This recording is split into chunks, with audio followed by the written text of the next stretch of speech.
dari awal sampai akhir surat At-Tin dari basmalah wahid isna salasa. Ya.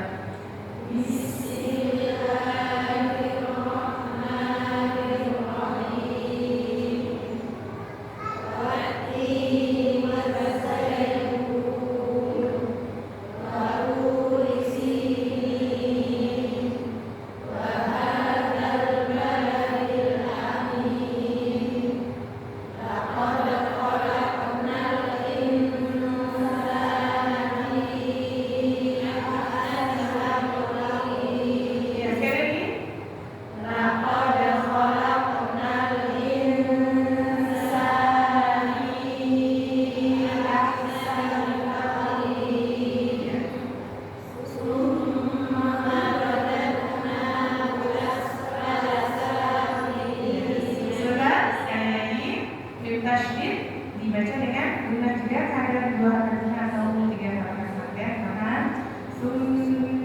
nah suaranya sini keluar dari rongga hidung nya dirapatkan ke bibir ditambah dengan mendengungkan suara keluar dari rongga hidung. Sunna modelnya gitu ya. 1, 2, 3.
Yang diawali huruf ada ayat yang diawali dengan pada kata yang akhirannya kasroh, maka wawu di sini maknanya adalah al-qasam. Al-qasam itu artinya janji atau sumpah, ya.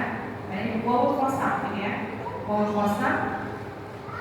Dan setelah sumpah biasanya ada jawabul qasam. Jawabul qasam itu jawaban dari sumpah itu yang menunjukkan bahwa apa yang dijelaskan sesudah sumpah tersebut adalah satu hal yang sangat penting, ya, dimana biasanya ketika kita ingin bersumpah, ingin menyampaikan sesuatu yang penting, ini biasanya diawali dengan bersumpah, ya, untuk meyakinkan orang yang kita ajak bicara, ya. Jadi kalau misalnya ada yang ragu terhadap sesuatu, kita bersumpah dengan sesuatu yang tentunya adalah sesuatu yang agung, gitu ya. Kalau manusia ini kan tidak boleh bersumpah kecuali kepada atau atas nama Allah, ya. Jadi kalau bersumpah wallahi, ya, misalnya wallahi demi Allah, gitu ya. Tidak boleh kita bersumpah kepada selain Allah, karena nanti ini masuk ke dalam kesyirikan juga, ya. Kalau Allah bersumpah dengan makhluknya, gitu ya, yang menandakan bahwa makhluk ini ada keistimewaan tersendiri, gitu ya, yang dari sini kita bisa mengambil pelajaran atau ibarat, ya. Dan surat At-Tin ini termasuk surat Makkiyah, ya. Berarti surat ini adalah surat yang diturunkan di kota Mekah, ya. Jadi di sini ada, kemarin saya sudah sampaikan, ya, perbedaan Makkiyah dengan Madaniyah. Ada perbedaan pembagian, ya, klasifikasi Makkiyah dan Madaniyah di antara para ulama tafsir. Ada yang menjelaskan bahwa yang dimaksud dengan Makkiyah adalah yang diturunkan di kota Mekah, ya, karena disandarkan, ya, ada ya tasydid itu penyandaran. Jadi yang diturunkan di kota Mekah disebut Makkiyah, yang diturunkan di kota Madinah Madaniyah, gitu ya. Namun ada pengklasifikasian Makkiyah atau Madaniyah ini adalah tafsir disebutkan bukan berdasarkan tempat, tapi berdasarkan sebelum hijrah atau sesudah hijrahnya Rasulullah SAW ke Madinah. Jadi ayat atau surat yang diturunkan sebelum hijrahnya Rasulullah SAW ke Madinah maka disebut Makkiyah atau bisa disebut fase Makkiyah, ya, di mana Makkiyah di sini menunjukkan bahwa ayat-ayat yang disampaikan atau kandungannya ini banyak terkait dengan akidah, gitu ya. Karena fase Makkiyah ini sebelum hijrahnya Rasulullah SAW ke Madinah sedang pemantapan akidah, gitu ya. Jadi ayat-ayat atau surat yang diturunkan sebelum hijrahnya Rasulullah SAW ke Madinah memang untuk pengokohan keimanan, gitu ya. Namun sesudah hijrahnya Rasulullah SAW ke Madinah mulai banyak ayat-ayat yang berisi syariat, ya, kayak misalnya peraturan atau ayat terkait dengan puasa, ya, turunnya sesudah hijrahnya Rasulullah SAW ke Madinah. Nah, ini disebut ayat atau surat Madaniyah, gitu ya. Bisa dipahami, ya, gitu ya. Karena ada surat yang diturunkan di kota Mekah, jadi bukan di Madinah, ya.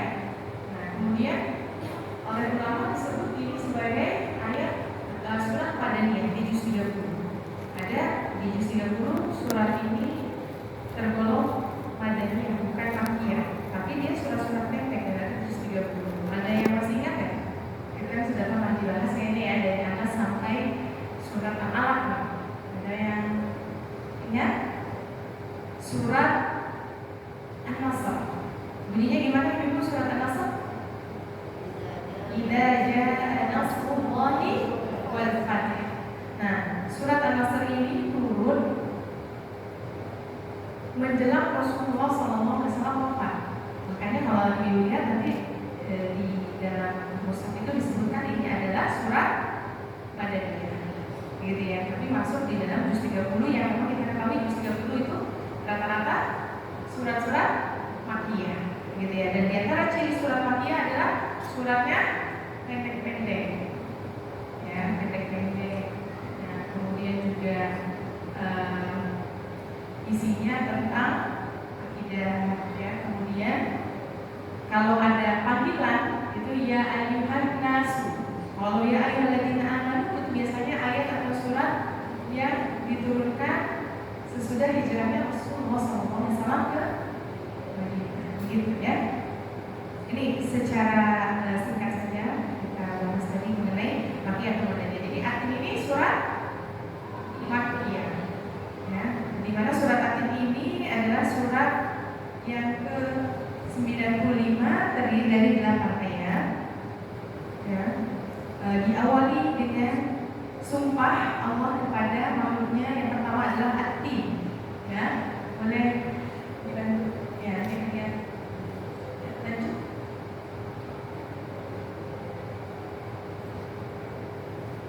Ya. Watin wa zaitun, demi buah tin dan buah zaitun. Wa turi sinin, dan yang berikutnya demi Tur Sina, bukit Tur Sina, ya. Kemudian wahadal baladil amin, ya, dan demi negeri yang aman ini. Nah, coba kita dalami lagi, ya. Watin wa zaitun, buah tin dan buah zaitun. Nah, jadi 3 sumpah ini, watin wa zaitun, wa turi sinin, tambah satu lagi wahadal baladil amin, 4, ya. Allah bersumpah kepada 2 nama makanan dan 2 tempat, ya. 2 makanan ini, ya, tumbuhnya banyak di daerah diturunkannya salah satu Rasulul Azmi, ya, yaitu di Baitul Maqdis di Palestina. Nah, Palestina ini tempat Nabi siapa, ya, di Palestina yang masuk dalam Ulul Azmi? Nabi Isa. Baitul Maqdis, ya. Nah, kemudian wa turi sinin, bukit Tur Sina. Di mana bukit Tur Sina ini? Di Mesir, ya, tempat Nabi Musa mendapatkan wahyu, ya, perintah Allah, ya, Nabi Musa. Kemudian wahadal balad amin, dan demi kota Mekah yang aman ini. Nah, tempatnya siapa? Nabi Muhammad SAW mendapatkan wahyu dan ditugaskan di sana, ya, untuk berdakwah. Nah, jadi Allah bersumpah di 3 ayat ini, ya, untuk menunjukkan bahwa Rasulul Azmi ini adalah rasul-rasul yang mulia dan memiliki keutamaan, dan tempat di mana mendapatkan wahyunya, gitu, ya. Terus juga Allah tumbuhkan tanaman yang dengan tanaman di daerah tersebut diutusnya Nabi, ya, Nabi Isa. Ini adalah mengandung kemuliaan, keistimewaan, gitu, ya. Sebagaimana kalau kita bersumpah dengan sesuatu itu menunjukkan keagungan kita. Maksudnya kita mengagungkan apa yang menjadi sumpah kita ini, ya. Saya demi Allah, maka kita mengagungkan Allah. Maka tidak boleh kita bersumpah kepada selain Allah. Hanya Allah yang boleh kita agungkan. Nah, kemudian ini jawab qasam dari sumpah ini, ya. Di ayat keempat, laqad khalaqnal insana fi ahsani taqwim. Ya, laqad, sungguh telah. Jadi lam dengan qad ini adalah harf taukid. Harf taukid itu adalah huruf yang fungsinya menegaskan, ya. Apa fungsinya harf taukid ini? Fungsinya ingin meyakinkan orang yang ragu-ragu. Dan di sini ada 2 harf taukid, lam dengan qad. Jadi ketika Allah ingin menegaskan sesuatu kepada orang yang ragu, itu biasanya disebutkan dengan berulang, ya. Ada 2 harf taukid, lam dengan qad. Kemudian Allah berfirman, khalaqnal insana, kami telah menciptakan manusia fi ahsani taqwim, dalam sebaik-baik bentuk.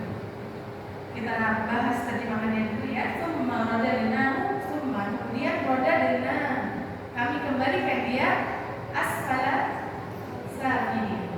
Nah, Ibu sering mendengar istilah asfal.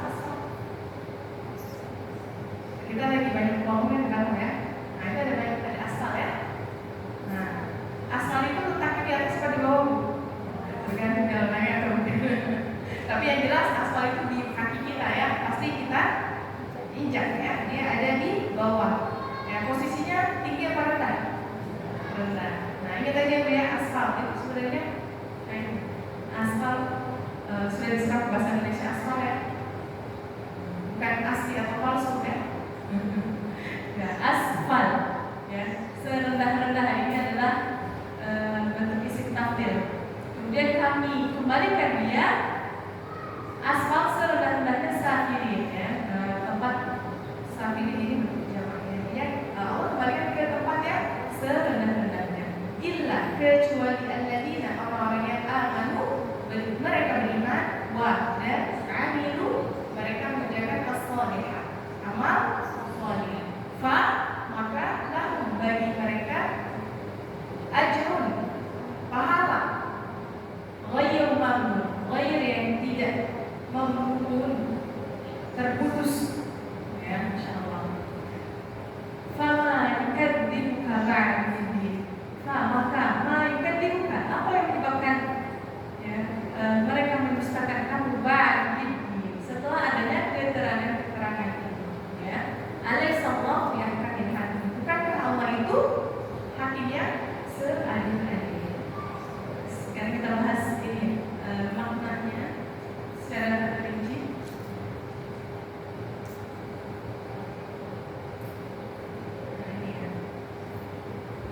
Surat At-Tin intinya ya, yang pertama Allah bersumpah pada dua jenis buah ya, yang bisa kita makan. Ada di sini yang memelihara pohon tin, ada ya, sering panen ya, dan jenisnya juga ternyata macam-macam ya. Ada yang rasanya nikmat ya, maksudnya lebih nikmat daripada yang lain ya. Masya Allah, mudah-mudahan berkah ya mengambil ini ya, apa yang dalam Quran, maka mudah-mudahan Allah berkahi ya. Kemudian zaitun, nah ini ya, buah zaitun.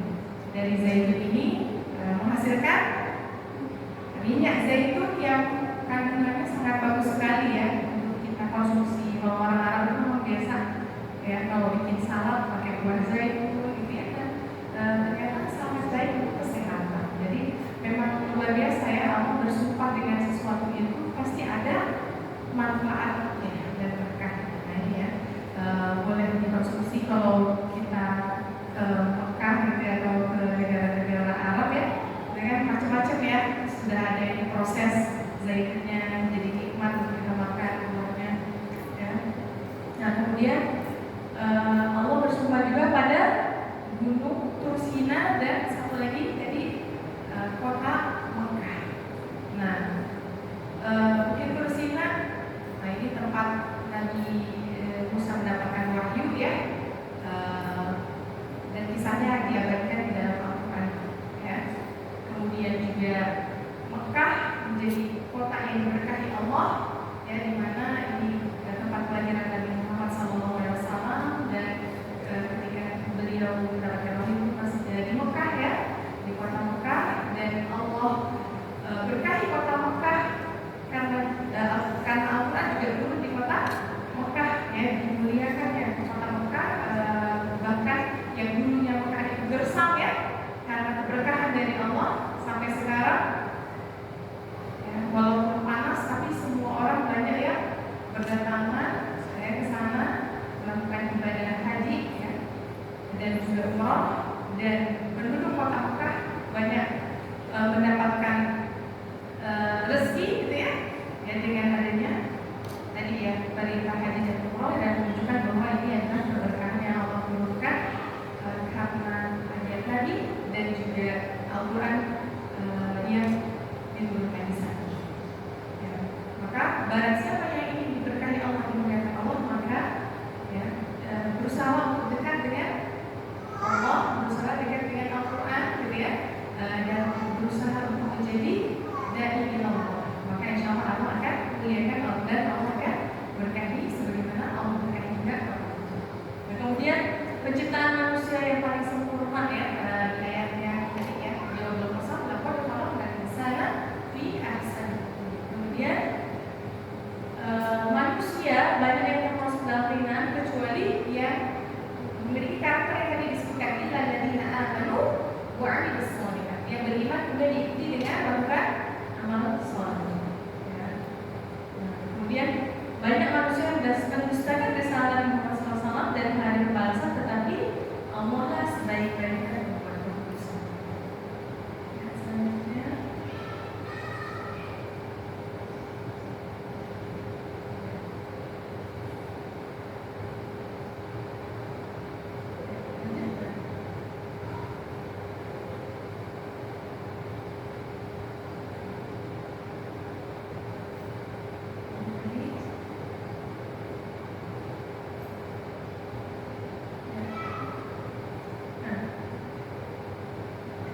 Jadi di ayat yang ke-6, 7, dan 8 ini adalah pola ukur kemuliaan manusia. Jadi bukan dilihat dari harta, jabatan, ataupun ya, posisinya di masyarakat, ya. Melainkan patokannya adalah keimanan dan amal soleh. Ya. Nah, sebelumnya saya ingin coba membahasnya sebelum ayat sebelumnya, ayat 5 ya.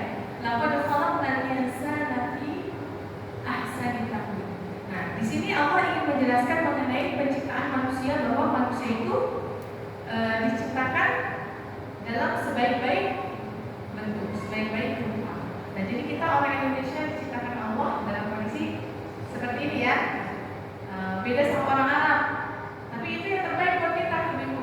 Mungkin kalau kita hidupnya mancung gitu ya. Ya. Terus juga rambutnya rata-rata hitam ya. Ya, kita. Dan ini kan warna hitam ini warna yang bagus ya. Bagus, banyak yang pengen punya warna hitam ya. Orang tua itu pengen punya warna hitam, tapi mereka ya terciptanya memiliki rambut yang pirang ya, seperti itu ya. Kemudian warna mata kita ya, bentuk tubuh kita, ini adalah kondisi yang sebaik-baiknya gitu ya. Nah, maka jangan sampai kita termasuknya tidak mensyukuri nikmat Allah, akhirnya dirubah ya. Misalnya juga kita diciptakan dalam kondisi sebagai seorang wanita. Ada ya yang merasa saya kenapa jadi wanita, akhirnya berubah jadi kelamin, berubah jenis kelamin gitu ya. Jadi ganti jenis kelamin. Ada ya seperti itu. Kalau ibu pergi ke Thailand itu, ya itu banyak wanita-wanita cantik. Sebenarnya aslinya dia adalah laki-laki. Ya, ada yang pernah melihat langsung. Ibu saya pernah ke Thailand waktu itu sama ibu pengajian. Itu sampai tersandung. Melihat, masya Allah, lebih cantik daripada wanita asli gitu ya. Tapi itu hasil operasi plastik semua ya. Bahkan di negara-negara barat ini yang sudah memahami bahwa yang namanya operasi plastik itu bakalan merusak fisik kita. Apalagi kalau sudah tambah usia yang sudah tua gitu ya, sangat mempengaruhi dan bisa merusak badan gitu ya. Sehingga akhirnya disupport sama pemerintah yang mau untuk gitu ya, tidak operasi plastik. Operasi plastiknya itu yang apa ya istilahnya, dicabut lah ya, yang palsu-palsunya semua itu dikasih anggaran, biaya sebagainya ya, karena mereka merusak fisik ya. Bahkan ada juga di Indonesia ya yang hidungnya begini demi kecantikan dia pasang hidung palsu yang mancung gitu ya, supaya nampak itu. Padahal justru dengan kita seperti ini kita bisa sehat dan ikhlas ya. Semua yang namanya palsu-palsu tuh nggak seperti yang asli ya. Sebenarnya termasuk juga gigi palsu ya. Tidak sekuat gigi asli, tapi kan terkadang karena kondisi kesehatan yang beda. Kalau memang alasannya kesehatan ya, misalnya dengan ada beberapa gigi yang sudah copot gitu ya, karena faktor usia dan sebagainya, sehingga makan kemunyahan tidak maksimal, bahkan pembersihan gitu ya, konsep gigi tidak bersih dan malah tambah banyak masalah di gigi yang berujung kepada kesehatan pencernaan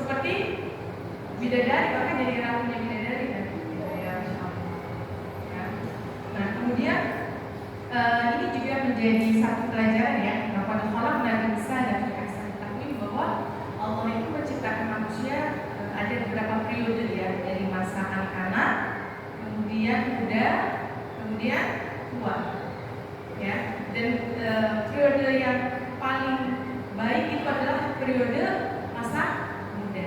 Kayak kita yang di dunia masih muda ya, muda semangat. Ya, jadi ini ada yang masih muda, kayaknya namanya orang masih muda, ada yang berjiwa muda, ya. Nah, jadi Allah menciptakan kita dalam kondisi awalnya itu lemah ya, masa anak-anak, kemudian masa kuat yaitu masa muda, kemudian akan kembali lemah dan berubah. Ini tidak dijelaskan juga di dalam surat Ar-Rum, ya. Nah, ini salah satu penafsiran dari surat At-Tin ini ya, bahwa manusia itu diciptakan awalnya dalam kondisi kuat. Nah, maka ketika kita berada dalam kondisi kuat yaitu pada masa muda, maka agar kita tidak menjadi orang yang merugi tadi ya, yang akan dikembalikan ke keadaan yang serendah-rendahnya, di mana nanti kita akan merasakan kehinaan, gitu ya. Kalau kita tidak pandai menggunakan masa kuat atau masa muda itu dengan melakukan amal ini ya, tidak beriman dan tidak beramal soleh, yang mana tadi iman dan amal soleh menjadi tolak ukur seseorang ya, dia kemuliaannya di dunia dan di akhirat ya. Barang siapa yang mulia di dunia dan di akhirat, maka syaratnya tadi beriman dan beramal soleh ya. Nah, jadi masa muda ini adalah masa yang sangat krusial. Ini nyambung sebenarnya dengan surat Al-Asr juga ya. Al-Asr yang pernah dibahas ya, bahwa Allah bersumpah dengan waktu, karena memang sangat penting sekali kita untuk memanfaatkan waktu kita ya, ketika kita saat ini kuat ya, ataupun mungkin saat ini kita sehat, itu kan juga termasuk kondisi yang dimana kita diberikan oleh Allah kenikmatan untuk bisa menggunakan itu dalam ketaatan kepada Allah ya. Karena nanti suatu saat akan datang masa kita akan menjadi tua dan menjadi lemah, gitu ya, lemah, tidak berdaya dan tidak bisa melakukan amal ketaatan sebagaimana dulu kita waktu masih muda, gitu ya. Nah, Alhamdulillah yang dirahmati Allah.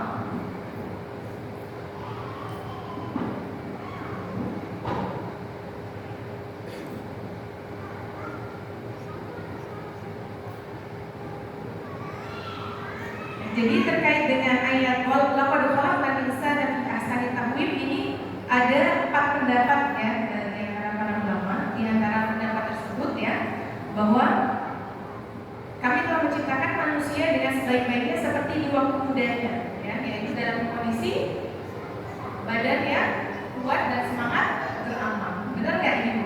Dulu waktu lebih muda ya, usia berapa kira-kira ya? Usia 20-an, 30-an ya, itu masih muda ya. Nah, itu masih semangat ya, gitu ya. Usia belasan semangat tapi masih belum matang, gitu ya. Masih labil ya, gitu ya. Masa-masa SMP, SMA, gitu ya. Jadi kalau yang jadi teman kita, teman yang ngajaknya suka ke mall, semangat kita. Tapi semangatnya ke kemana lagi?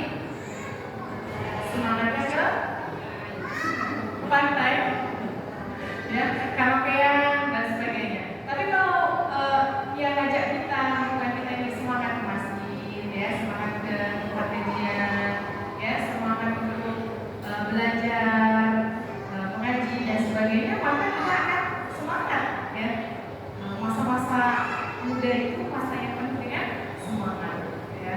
Kalau yang sudah dewasa atau sudah senior biasanya ya, sudah sepuh misalnya, ini penuh dengan kebijakan gitu ya. Maka yang harus dikombinasikan ini semangatnya anak muda dan kebijakan orang yang tua atau dewasa gitu ya. Nah, ini akan menjadi suatu hal yang sangat positif sekali ya.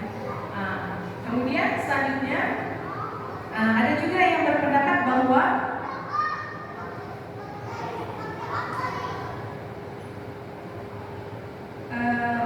yang dimaksud ini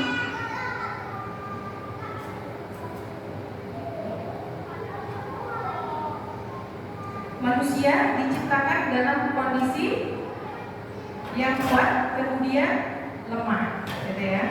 Nah, kemudian juga manusia diciptakan dalam bentuk sebaik-baik rupa, ya, yang sempurna. Kemudian nanti di akhirat dia akan masuk ke dalam neraka.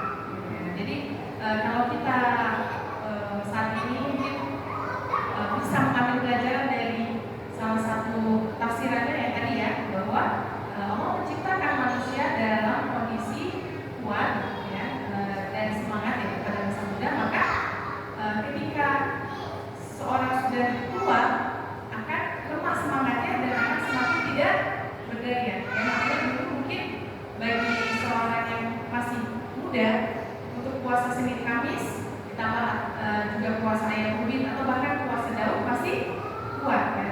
Nah, ada yang ketika sudah tua dan dengan ada sakit-sakit tambahan gitu ya, seiring dengan usianya agak sulit untuk berpuasa. Demikian juga mungkin yang dulu kondisinya makannya bisa baca dengan kuat lama gitu ya. Kemudian juga sholat yang lain tahan lama berdiri gitu ya.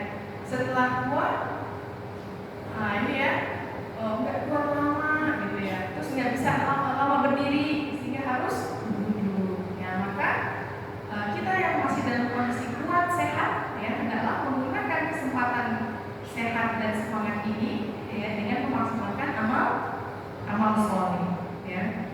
Kemudian juga apalagi amal-amal yang biasanya ketika sudah tua ini agak berkurang. Selain puasa, baca Al-Quran, sholat berdiri ya, apalagi. Nah ini harus kita maksimalkan ketika kita muda. Ya.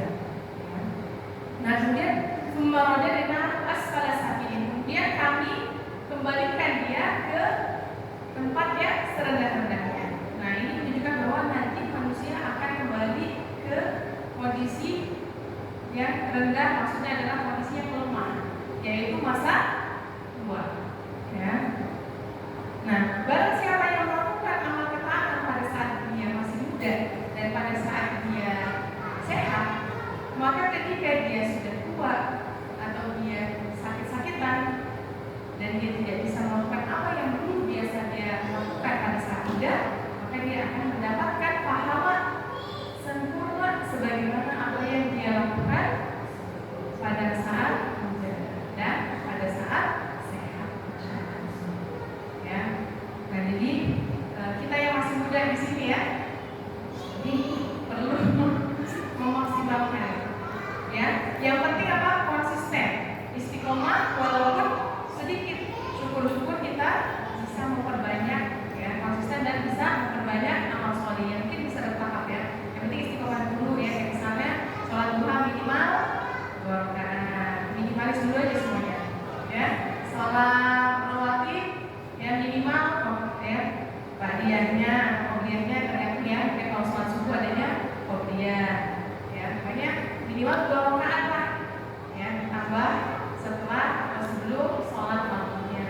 Kemudian sholat tarawihnya, sholat tahajudnya minimal 2 rakaat, witirnya minimal 1. Tapi ini istiqomah itu lebih bagus daripada ya tarawih semangat jamaah habis itu wassalam.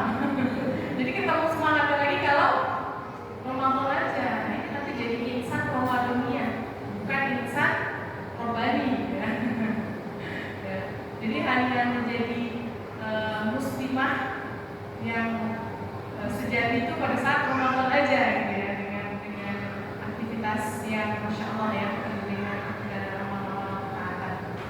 Nah, jadi ini kita biasakan. Terus puasa ya, kalau misalnya nggak kuat sepekan 2 kali Senin Kamis, minimal misalnya rutin Seninnya aja, tapi setiap sepekan sekali gitu ya.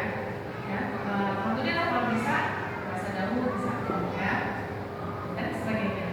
Nah, kemudian zikirnya ya, zikir pagi dan petang minimal apa yang kita biasa rutinkan zikirnya ya, maka insya Allah pada saat kita sakit gitu ya, sampai suara hilang, maka kalau yang sudah tua ada yang dicabut nih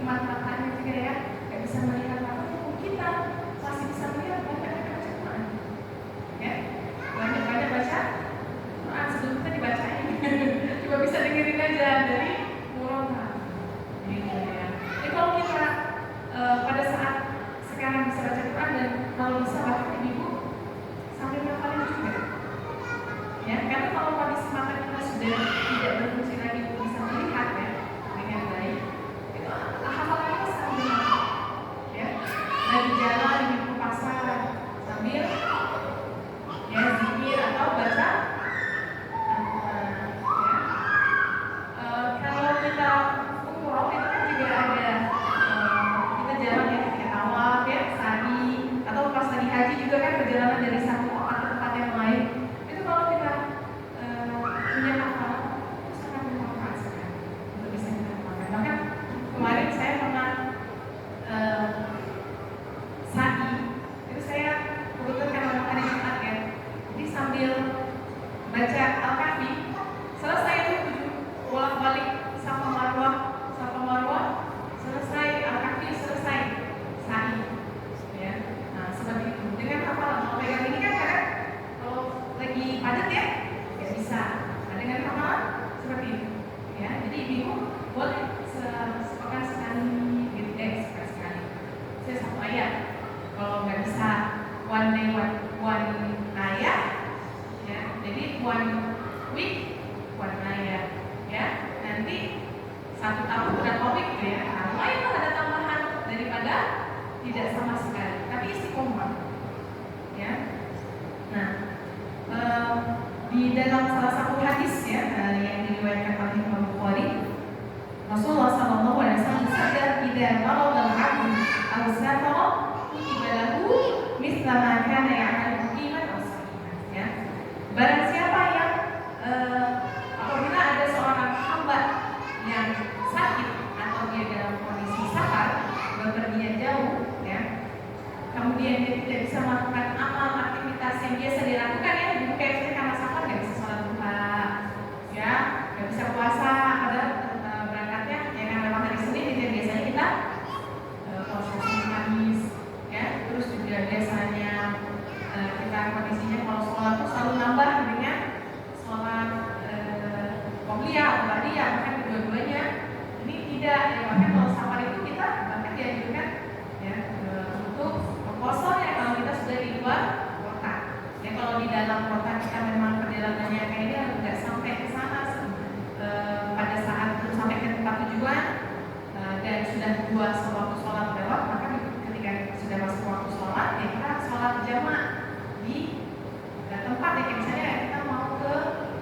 mana ya yang jauh dari sini, Karimun ke Tanjung Pinang aja kadang ya kalau bawa kendaraan ya, Tanjung Uban kan ada Tanjung Uban ya, itu kalau lagi banyak kendaraan itu sampai karena teman saya ya waktu itu banyak ini belum sholat asar ternyata udah mau maghrib ya, ternyata banyak antrian gitu ya, dan nggak sampai di sana pada waktunya yang seharusnya gitu ya. Ini gimana nih?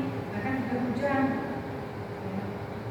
Nah ini kalau saran saya ya ketika kita memang sudah jelas mau pergi gitu ya, dan khawatir ada apa-apa di perjalanan dan sudah masuk waktu, jika itu adalah waktu sholat yang mau dijamaah ya, sehingga kita tidak perlu sholat di kendaraan, karena sebenarnya lebih utama sholatnya kita ya sholat berdiri dalam kondisi berdiri, kecuali kalau memang kondisinya tidak memungkinkan ya. Dan sholat di kendaraan ini adalah pilihan terakhir kalau memang nggak mungkin lagi untuk sholat di kita dalam kondisi berdiri ya, kemudian juga ada tempat yang memungkinkan nanti ya. Dan ini karena safar ya memperbolehkan kita untuk jamaah, kan di jamaah. Kayak misalnya kita mau ke Jakarta gitu ya, naik pesawat boleh untuk kita jamaah dulu ketika berangkat sudah masuk waktu zuhur gitu ya, dan waktu keberangkatan misalnya jam 1 atau setengah 2 gitu ya. Nanti di sana, nah kalau di Jakarta nggak tahu macet atau enggak dan sebagainya gitu ya. Bahkan kadang ada delay pesawat ya, sehingga akhirnya tidak memungkinkan untuk sholat pada waktunya. Maka ini boleh untuk kita berjamaah sholat. Nah kemudian maka dia akan kutiba lahu mithla ma kana ya'malu iman as-sahihan ya. Maka dia akan mendapati pahala yang sempurna sebagaimana dulu dia kondisinya mukim dan dalam keadaan sehat. Nah kemudian ibu yang dirahmati Allah, ada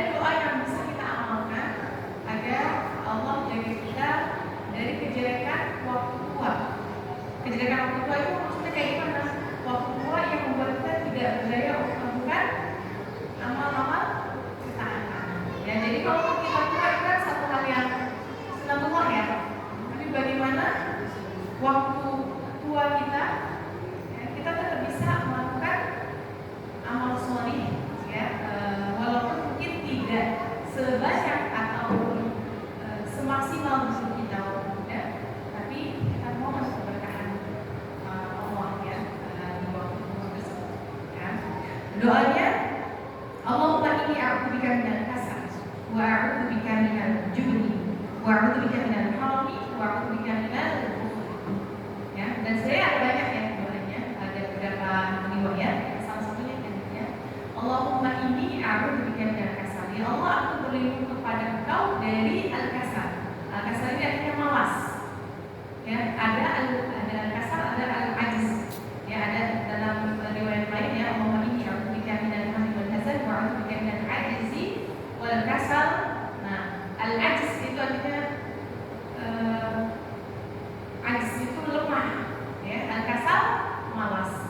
Jadi al-ajiz ini artinya lemah semangat dan memang kita nggak punya kemampuan untuk itu, untuk melakukan amal solih, itu namanya al-ajiz. Tapi kalau al-kasal dia lemah semangat, sebenarnya dia punya kemampuan untuk melakukan aktivitas itu ya, itu bedanya. Jadi kita berlindung kepada Allah dari rasa malas ya, yang mager ya Bu, malas gerak, malas apa lagi, malas masak ya, malas tilawah dan sebagainya. Nah ini kita mohon kepada Allah, karena kalau udah malas ya, amal apapun yang sebenarnya kita bisa kayak nggak ada sanggupan. Makanya kita berdoa pada Allah dari rasa malas. Allahumma inni a'udzubika minal kasal wa a'udzubika minal jubn. Ya Allah, aku berlindung diri kepada Engkau dari al-jubn. Al-jubn itu artinya pengecut ya, pengecut ya. Pengecut di sini maksudnya adalah kita takut untuk melakukan amar ma'ruf nahi munkar, atau misalnya ya takut nanti terbunuh di dalam peperangan, nanti menghalangi seorang yang tadinya diperintahkan untuk berjihad nggak mau berjihad ya. Nah ini rasa takut, pengecut ya. Kemudian wa'udzubika minal haram, pakai h besar ya, bukan h kecil, karena kalau haram ya lain lagi maknanya ya. Minal haram, al-haram ini aku berlindung kepada Allah dari kembali kepada kejelekan masa tua. Jadi masa tuanya yang jelek gitu ya.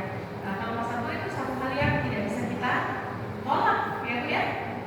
Ya, walaupun ya kita kayaknya masih merasa muda gitu ya, tapi ya usia tidak ini Bu ya, ini sudah ya. Nah, biasanya kalau yang sudah usia itu kan lebih gampang capek ya gitu ya. Maka kita berlindung diri kepada Allah, walaupun kita manusia seperti ini ya, sudah sampai di sini, tapi kita punya semangat untuk beramal soleh sehingga ya tubuh kita itu bisa mengikuti. Kadang ada orang badannya kuat ya, nggak fisiknya masih muda, tapi semangat hidupnya nggak ada, semangat beramalnya kurang. Nah jangan sampai kita termasuk ya seperti itu ya. Nah kemudian masa tua, kalau kita berdiri dari masa tua, karena masa tua ini ya Allah mulai cabut nikmat-nikmat ya. Nikmat apa Bu? Tadi ya gigi mulai tanggal satu persatu ya. Nikmat makan juga ada jadi berkurang kan? Ya, kemudian apa lagi? Nikmat telinga, tadinya dipanggil tuh langsung dengar, langsung nyaut ya. Jadi ya dipanggil berkali-kali nggak dekat juga, sampai kita minta kalau panggil dari dekat ya baru enggak gitu ya. Bahkan kalau bisa ada tulisan ya. Ya jadi ini satu hal yang sudah diterapkan, termasuk juga daya ingat ya ibu ya. Nah makanya ibu masih muda kan tuh ya, masih bisa hafal. Dan insya Allah ini jadi salah satu latihan kita untuk bisa memaksimalkan nikmat akal pikiran ya, nikmat mata ya. Kita coba untuk menghafal ayat demi ayat ya. Apa yang sudah dihafal saya ulang, yang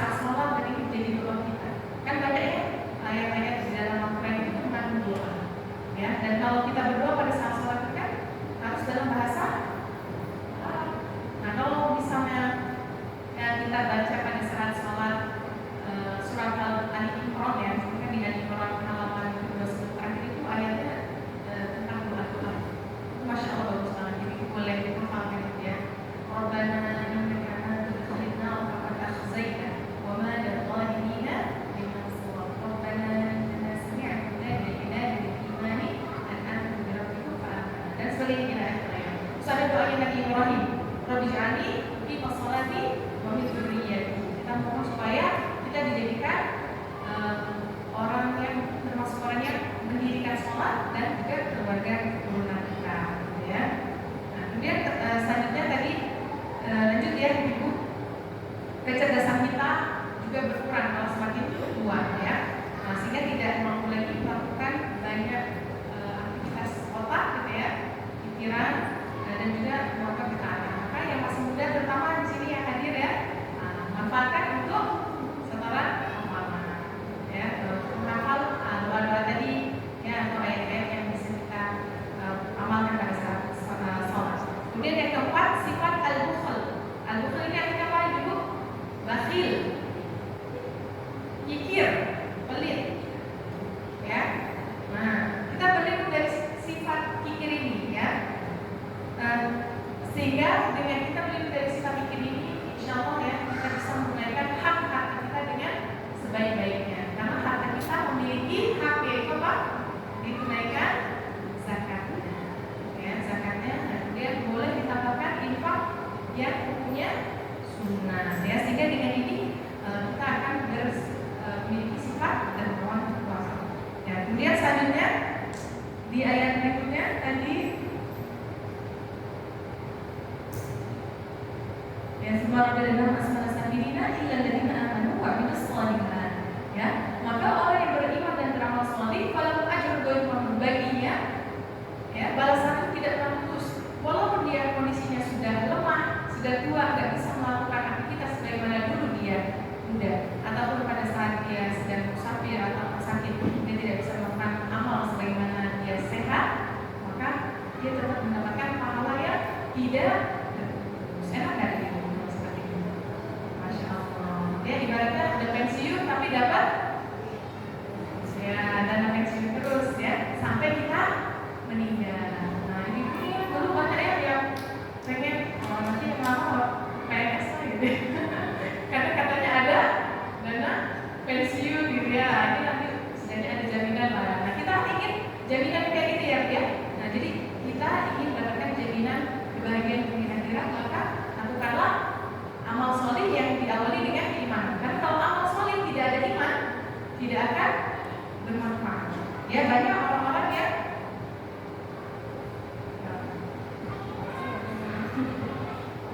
kalau orang kafir melakukan amal baik, ya, maka amalnya itu tidak akan sampai ya, karena bekal amal yang akan laku, ya, istilahnya akan dinilai di akhirat adalah yang dilandasi iman, gitu ya. Jadi itu penting iman, baru diikuti dengan amal soleh. Kalau orang yang beriman saja tapi nggak ada amal solehnya, ini juga merugi, ya. Makanya kita maksimalkan nikmat muda dan nikmat ini dengan melakukan amal ketaatan, ya. Maka apa yang menyebabkan mereka mendustakan bukan tadi pembalasan, ya, pembalasan akan amal-amal ini, ya.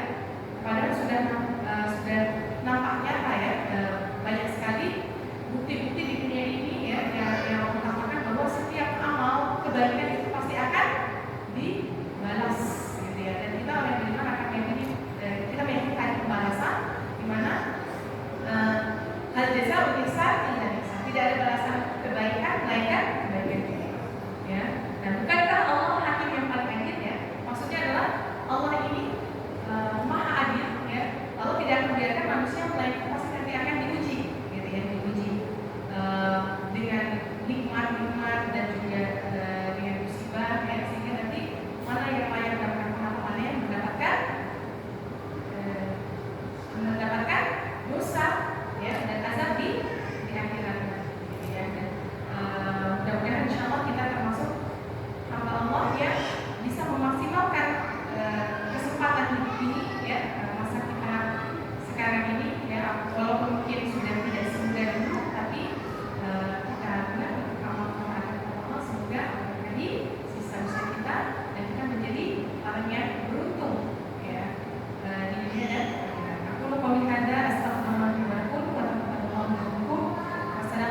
Omongan